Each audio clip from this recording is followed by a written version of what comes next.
Give me life, and I will give us all the moon and the stars. You talk about rape? I talk about possibilities. I'm not the one afraid of you in the midnight hour coming to lynch my sons and force yourself on my daughters. You talk about rape. I'm not afraid of any of it. I'm ready to go to Mars. Vote. It's not a hug, nor mistletoe at Christmas. It's not a colored egg at Easter, nor a bunny hopping across the meadow.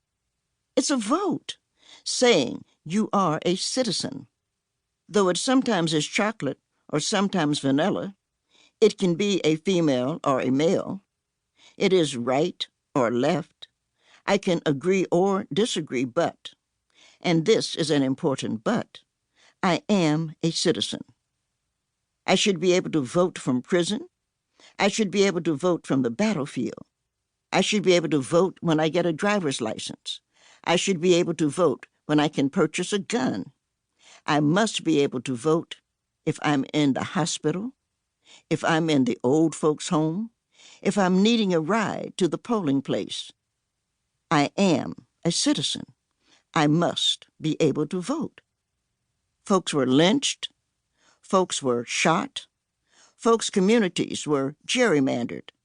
Folks who believed in the Constitution were lied to, burned out, bought and sold, because they agreed all men were created equal. Folks vote to make us free. It's not cookies nor cake, but it is the icing that is so sweet. Good for the folks, good for us. At the important end. My mother, at 4 feet 11, was never going to walk into a room with all those women 6 feet or so who had on mink while she wore cloth. They would never say, "Oh, Mrs. Giovanni, are you warm enough?" while they asked their drivers to grab a blanket for her. That would never happen again. I tried to think what my generation looked at in the same way. Grandmother loved silver and purchased the set, one completion at a time.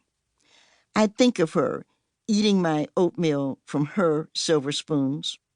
Mommy liked cashmere, but she had to have that mink. I would have it no other way. I don't know what my generation values with the same passion. I guess when I am in hospice and Mike and Gloria bring me a plate of oysters on the half shell, if I don't sit up and slurp them down immediately, you will know. Pray for me. And so it comes to this.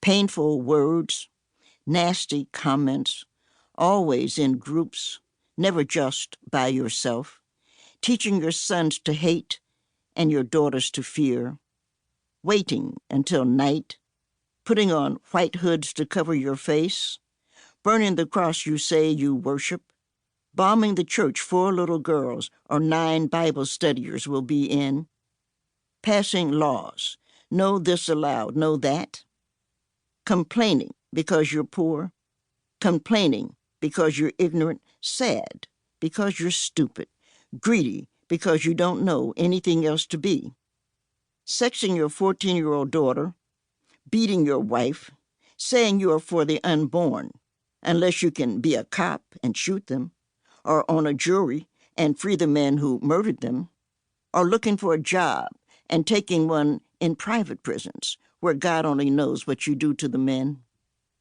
Since when did prisons become private?